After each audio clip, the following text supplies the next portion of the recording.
ये तो बहुत ही चिंता की विषय है जो आप बता रहे हैं कि लोग कुंभ में पानी को ले गए, तो क्या गंगा में स्नान करने से या एक लोटा जल ले जाने से गंगा की गरिमा कम नहीं हुई है। गंगा का धारा जो प्रवाह है सामान्य रूप से उसी तरफ चलता जा रहा है। अगर रही बात टीला निकलने की, तो ठीक है, ये टीला आज कोई नया टीला नहीं निकला हुआ है। ये जब से हमने होश संभाला है सदियों से यही देखते चले आ रहे हैं कि जिस छोर पे टीला निकलता है उस छोर पे पानी कम हो जाती है और रेत का जमावड़ा हो जाता है। ठीक उसी के दूसरे छोर पे अगर आप देखेंगे तो वहाँ पानी में गहराई रहती है, बहाव रहता है। तो ऐसा अक्सर होता रहता है, ये कोई नई बात नहीं है।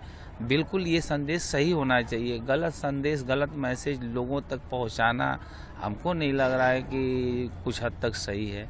जो सही है वो सही होना चाहिए। अभी मार्च का महीना अभी शुरू हुआ है और क्या आगे की क्या स्थिति होगी या आप लोग देखते आ रहे हैं आगे क्या होता है, क्योंकि पूरी गर्मी अभी बची हुई है।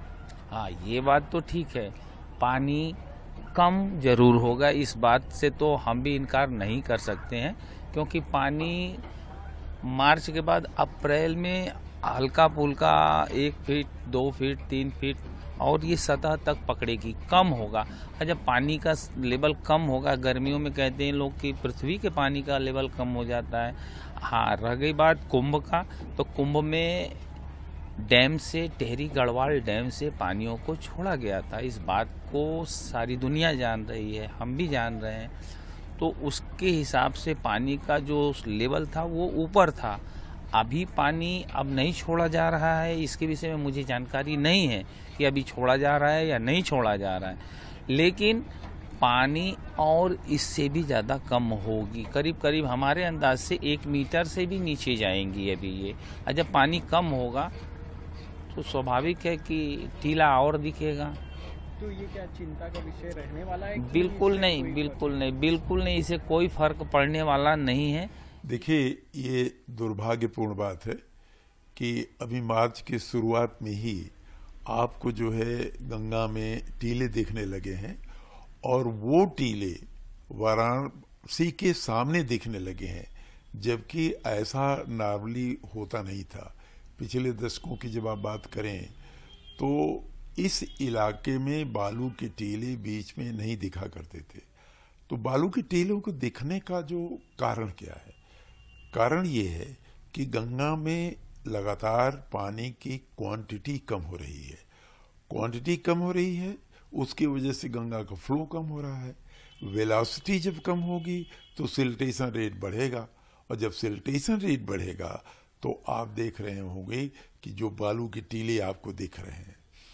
दूसरा कारण है कि उत्तराखंड में आपने देखा है कि तमाम ब्लास्टिंग हो रहे हैं, सड़क बनाए जा रहे हैं, और ये हो रहा है, पूरे के पूरे पहाड़ जर्जर होते चले जा रहे हैं लगातार जो है। इसकी वजह से वहाँ का जो वन क्षेत्र है वो लगातार कम हो रहा है। तो वहाँ पहाड़ों पर जो जमा मिट्टी थी वो बह बह करके नदी की तलहटी में आ रही है, और तलहटी में आने के साथ वो आगे बढ़ती जा रही है, और जैसे ही मैदानी क्षेत्र में आती है तो जब फ्लो ज़्यादा रहता है तब तो बह जाता है, फ्लो कम होता है तो सिल्टेशन के रूप में या बालू के टीले के रूप में आप देख रहे हैं। और जहाँ तक हमने पहले भी बता दिया इस बात को कि 4 मुख्य कारण हैं गंगा में पानी के कम होने को। पहली बात तो ये है कि उत्तराखंड में जो हाइड्रो पावर प्रोजेक्ट्स के लिए जो बड़े बड़े हमने डैम बना रखे हैं, डैम्स में पानी को रोका जा रहा है, और सिर्फ टरबाइन चलाने के लिए जितनी आवश्यकता होती है वही पानी को छोड़ा जाता है, इससे पानी कम हो रहा है। दूसरी बात, हरिद्वार ऑनवर्ड आप देख रहे होंगे कि वहाँ पर नहरों को बना करके, नहरों के माध्यम से दूसरे प्रदेशों को गंगा का पानी सप्लाई हो रहा है, इससे भी कम हो रहा है। तीसरा, all along the length of Ganga, पूरे गंगा बेसिन में गंगा के किनारे सिंचाई के लिए मैदानी क्षेत्रों में लिफ्ट कैनाल्स बना रखे हैं सरकार ने, और वो गंगा का पानी सक करते हैं और फ्लड इरिगेशन के रूप में जो है उस पानी को अगल बगल खेतों में सप्लाई कर देते हैं, इससे पानी कम हो रहा है। और लगातार भूजल जो कम होता चला जा रहा है, तो उसके रिचार्जिंग के लिए भी गंगा का पानी प्रयोग में लाया जा रहा है या गंगा का पानी नीचे जा रहा है।